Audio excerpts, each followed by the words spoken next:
Hi friends, welcome to చిట్టి charms YouTube channel. ఈరోజు మనం ఈ వీడియోలో కౌమార విద్య అంటే ఏంటో నేర్చుకోబోతున్నాం. కౌమార విద్య. కౌమారం అనగా అడాల్సెన్స్. కౌమార దశనే కిషోర ప్రాయ దశ అని కూడా అంటారు. కౌమార దశనే కిషోర ప్రాయ దశ అని అంటారు. అడాల్సెన్స్ అనేది ఆంగ్ల పదం. అడాల్సియర్ అనే లాటిన్ పదం నుండి గ్రహించబడినది. అడాల్సియర్, ఓకేనా. అడాల్సియర్ అంటే అర్థం to grow into maturity, means పరిపక్వత చెందడం. కౌమార దశ అంటే బాల్యం నుండి వయోజనుడిగా ఎదిగేందుకు కావలసిన శారీరక మానసిక శక్తులను పొందే దశగా నిర్వహించారు. ఓకేనా. కౌమార దశ అనగా కిషోరప్రాయ దశ. దీన్ని అడాల్సెన్స్, ఇంగ్లీష్ పదం అడాల్సెన్స్ అని అంటారు. ఇది అడాల్సియర్ అనే లాటిన్ పదం నుండి గ్రహించబడింది. అడాల్సియర్ అనగా అర్థం ఏమిటంటే టు గ్రో ఇంటూ మెచ్యూరిటీ, అంటే పరిపక్వత చెందడం. ఓకేనా. బాల్య దశకు వయోజన దశకు ఉండే మధ్య దశనే కౌమార దశ అంటారు. మానసిక శాస్త్రవేత్తల మీన్స్ సైకాలజిస్ట్ ప్రకారం ఈ దశ 13 సంవత్సరాల నుండి 19 సంవత్సరాల వరకు, అంటే ఇప్పుడు సైకాలజిస్ట్ ప్రకారం ఇది 13 to 19 ఇయర్స్. WHO ప్రకారం ఈ దశ 10 సంవత్సరాల నుండి 19 సంవత్సరాల వరకు. ఈ దశనే టీనేజ్ అంటారు. Teenage means 13 to 19. టీన్ అని ఉంది కదా, అందుకని ఇక్కడ 13 to 19. సైకాలజిస్ట్ ప్రకారం అయితే 13 to 19. WHO world health organization ప్రకారం అడాల్సెన్స్ స్టేజ్ని 10 to 19 ఇయర్స్ అని అంటారు. ఓకేనా. ఈ దశనే స్టాన్లీ హాల్ అనే ఎవరు? Stanley Hall psychologist. ఓకేనా. Stanley Hall adolescence is a stress, strain, storm and stiff అని నిర్వచించారు. అడాల్సెన్స్ని stress, strain, storm and stiff అని నిర్వచించారు. అనగా అర్థం ఏమిటంటే ఒడిదుడుకుల దశ. Okay, according to Stanley Hall psychologist. ఓకేనా. నెక్స్ట్, కౌమార దశను వికాస దశలలో ముఖ్యమైన దశగా పరిగణిస్తారు. వికాస దశ అంటే డెవలప్మెంటల్ స్టేజెస్లో ముఖ్యమైన దశగా పరిగణిస్తారు. కారణం, ఈ దశలో శారీరక మానసిక మార్పులు రెండు వేగంగా జరుగుతాయి. శారీరక means physical and psychological development అనేది సపరేట్గా జరుగుతుంది. హార్మోన్ల మార్పుల వలన పునరుత్పాదక పరిణితి జరుగుతుంది. పరిణితి అంటే రిప్రొడక్టివ్ స్టేజెస్, రిప్రొడక్టివ్ ఏజ్ అనేది ఇక్కడ డెవలప్మెంట్ అనేది ఉంటుంది. ఈ మార్పులన్నీ లైంగికాభివృద్ధిలో సహసంబంధాన్ని కలిగి ఉంటాయి.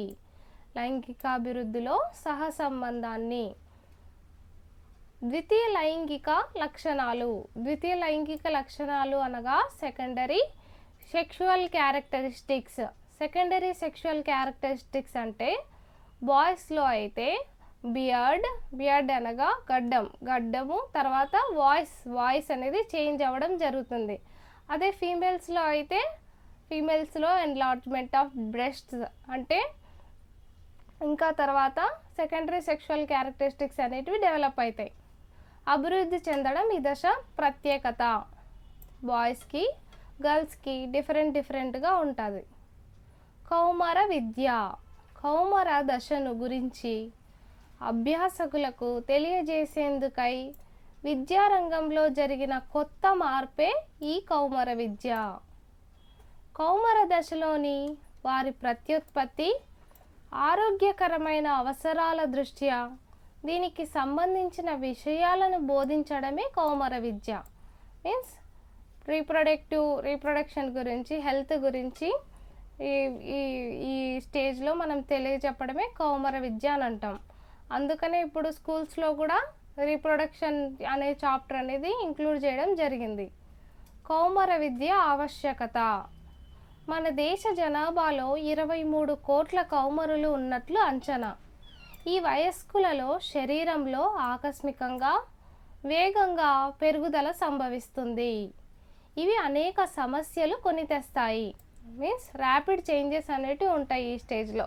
ర్యాపిడ్ చేంజెస్ వాళ్ళకు మాత్రమే అంటే అడాల్సెన్స్కి తెలియకుండానే ఆ అడాల్సెన్స్ స్టేజ్లో చేంజెస్ అనేటివి ర్యాపిడ్గా త్వరగా జరుగుతుంటాయి. ఇవి అనేక సమస్యలు కొని తెస్తాయి. కౌమారులు ఈ మార్పులను గుర్తించినప్పటికీ ఈ ఎదుగుదలను అర్థం చేసుకోలేరు. ఈ మార్పులను గురించి శాస్త్రీయ సమాచారం అందుబాటులో లేదు. కాబట్టి కౌమారులు తమలో ఏర్పడిన ఈ హఠాత్ పరిణామాలను సరిగా అదుపులో పెట్టుకోలేక సమస్యలను కొని తెచ్చుకుంటారు. తల్లిదండ్రులకు దూరంగా మెలుగుతూ తమ తోటి వారితో మీన్స్ ఫ్రెండ్షిప్స్ సాన్నిహిత్యాన్ని పెంచుకుంటారు. ఈ స్టేజ్లో ఫ్రెండ్స్ సర్కిల్ అనేది చాలా ఎక్కువగా ఉంటుంది. కౌమారులు ఎదుగుతున్నప్పుడు వివిధ అంశాల పట్ల కల్పితమైన దురభిప్రాయాలు అంటే గాసిప్స్ అనేటివి చాలా ఎక్కువగా ఏర్పడతాయి. కాబట్టి వారి ప్రవర్తన వైఖరుల మార్పు కోసం కౌమార విద్య అవసరం ఎంతైనా ఉంది. ఓకేనా. యుక్త వయసు ముందుగా రావడం, వివాహ సగటు వయసు పెరగడం మూలాన ఈ రెండింటి మధ్య కాలం చాలా ఉంటుంది. దీని మూలంగా కౌమారులలో వివాహ పూర్వ లైంగిక సంబంధాలు పెరుగుతున్నట్లు అధ్యయనాలు తెలుపుతున్నాయి. దీనివల్ల HIV సోకే అవకాశం ఉంది. కనుక లైంగికత పట్ల కౌమారులలో ఆరోగ్యకరమైన దృక్పథాన్ని అలవాటు చేయవలసిన అవసరం ఉంది. ఓకేనా. కౌమారులపై అడాల్సెన్స్పై లైంగిక అత్యాచారాలు, లైంగిక నేరాలు తరచుగా జరుగుతున్నాయి. కాబట్టి కౌమారులు తమను తాము రక్షించుకునేందుకు జీవన నైపుణ్యాలు పెంపొందింపజేయాలి. జీవన నైపుణ్యాలు అంటే లైఫ్ స్కిల్స్ అనేటివి పెంపొందింపజేయాలి. వాటి పథకాలు ఏమిటో చూద్దాం. ఓకేనా.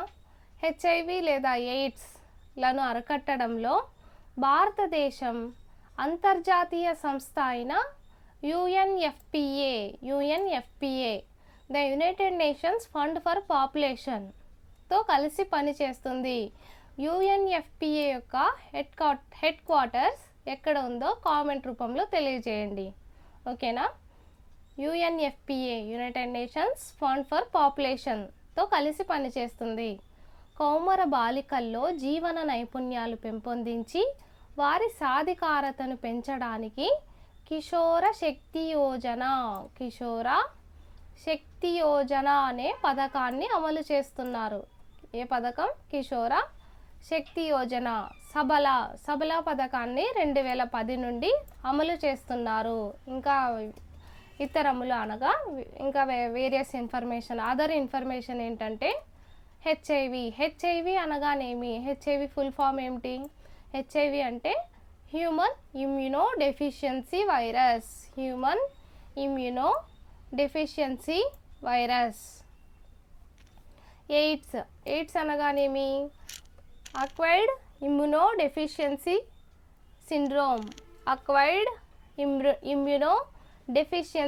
సిండ్రోమ్. ఓకే.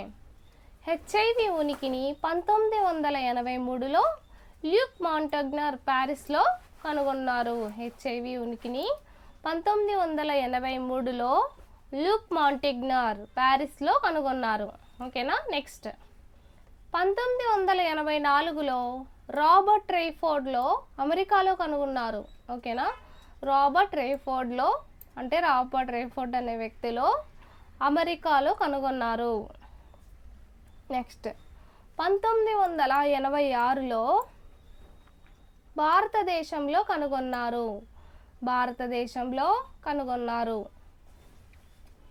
1987లో ఆంధ్రప్రదేశ్లో కనుగొన్నారు. ఓకే, నాకో అంటే హెచ్ఐవి ఎయిడ్స్కి సంబంధంగా పనిచేస్తున్న సంస్థ. ఓకేనా, ఆర్గనైజేషన్ ఇది. నేషనల్ ఎయిడ్స్ కంట్రోల్ ఆర్గనైజేషన్ ఎప్పుడు ఏర్పాటైంది? 1992లో ఢిల్లీలో ఏర్పాటు చేశారు. AP socks means Andhra Pradesh state AIDS control society. ఇలా కూడా అడగచ్చు, అబ్రివేషన్స్ అనేటివి ఏ విధంగా అయినా రావచ్చు. ఐసిటిసి అనగా ఇంటిగ్రేటెడ్ కౌన్సిలింగ్ టెస్టింగ్ సెంటర్స్. ప్రతి గవర్నమెంట్ హాస్పిటల్లో ఐసిటిసి సెంటర్స్ అనేటివి ప్రత్యేకంగా ఏర్పాటు చేయబడి ఉంటాయి.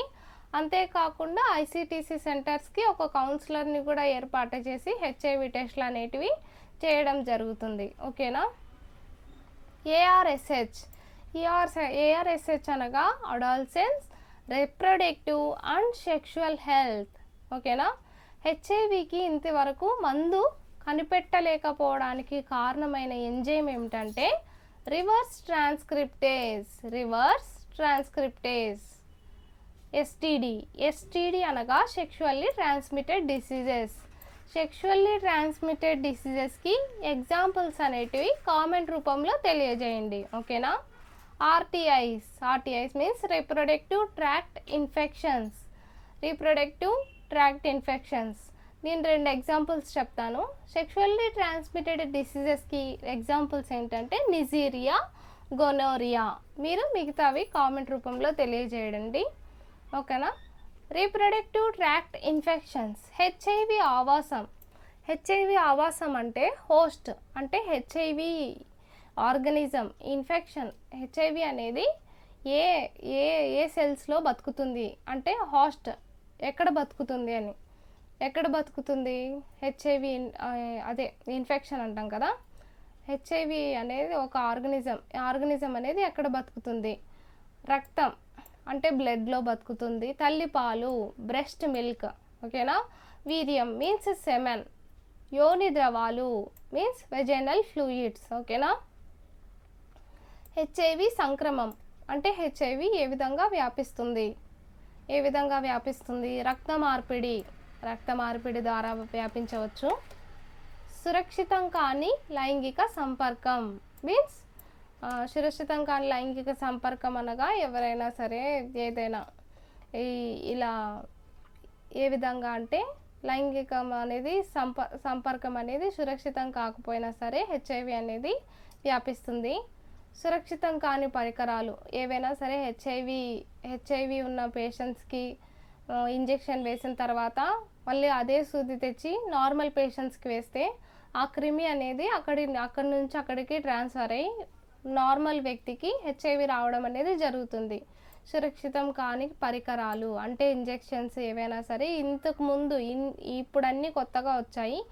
ఇంతకుముందు రోజులు అయితే క్లీన్ చేసి ఒకే ఇంజెక్షన్ క్లీన్ చేసి హాట్ వాటర్లో క్లీన్ చేసి మళ్ళీ కొత్త పర్సన్కి వేసేవారు. అలా సురక్షితం కాని పరికరాలు వాడినా సరే హెచ్ఐవి వచ్చే అవకాశం ఉంది. తల్లిపాల ద్వారా. ఓకేనా. తల్లిపాల ద్వారా కూడా హెచ్ఐవి వస్తుంది. హెచ్ఐవి మదర్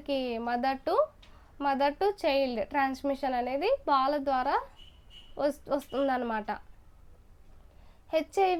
హెచ్ఐవి ఉన్నదని గుర్తించే పరీక్ష. హెచ్ఐవి ఉన్నదని గుర్తించే పరీక్ష ఏది? ఎలిసా పరీక్ష. ఎలిసా అనగా ఎంజైమ్ లింక్డ్ ఇమ్యూనో సార్బెంట్ అసే. ఓకేనా. Western blot test. పీసీఆర్ పరీక్ష. పీసీఆర్ అనగా పాలిమరేస్ చైన్ రియాక్షన్. హెచ్ఐవి ఉన్నదని గుర్తించే పరీక్షలు ఏంటివి? ఇవి ఎగ్జామ్కి కూడా రావడం జరుగుతుంది. ELISA test, western blot test, తర్వాత పీసీఆర్ టెస్ట్. ఓకే. కౌమార విద్యా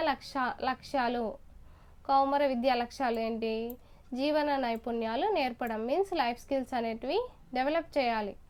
ఆ వయసులో వచ్చే ఎదుగుదల, పునరుత్పత్తి, ఆరోగ్యానికి సంబంధించిన విషయాలు నేర్పాలి.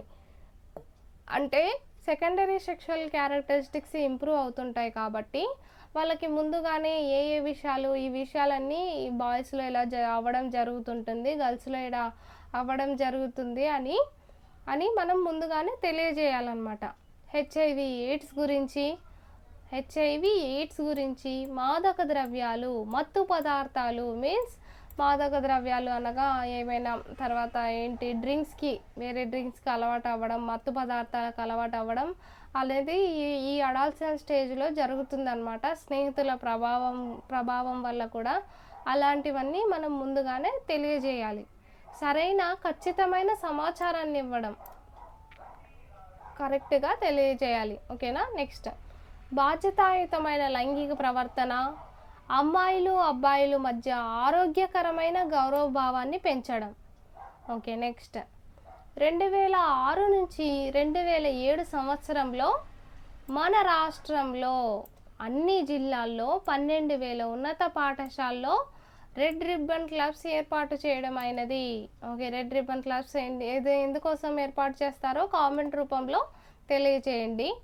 రెడ్ రిబ్బన్ క్లబ్కి అధ్యక్షుడు ఎవరెవరు ఉంటారో హెడ్ మాస్టర్, కన్వీనర్గా నోడల్ టీచర్ వ్యవహరిస్తారు. ఓకేనా. ఓకే. ప్రపంచ ఆరోగ్య దినోత్సవం ఏ రోజున జరుపుకుంటాం? ఏప్రిల్ 7వ తేదీన ప్రపంచ ఆరోగ్య దినోత్సవం జరుపుకుంటాం. ఓకేనా. నెక్స్ట్ ప్రపంచ జనాభా దినోత్సవం జూలై 11. ఓకే. ప్రపంచ అక్షరాస్యత దినోత్సవం ఏ రోజు జరుపుకుంటాం? సెప్టెంబర్ 8. నెక్స్ట్ ప్రపంచ ఎయిడ్స్ దినోత్సవం డిసెంబర్ 1. ఓకే.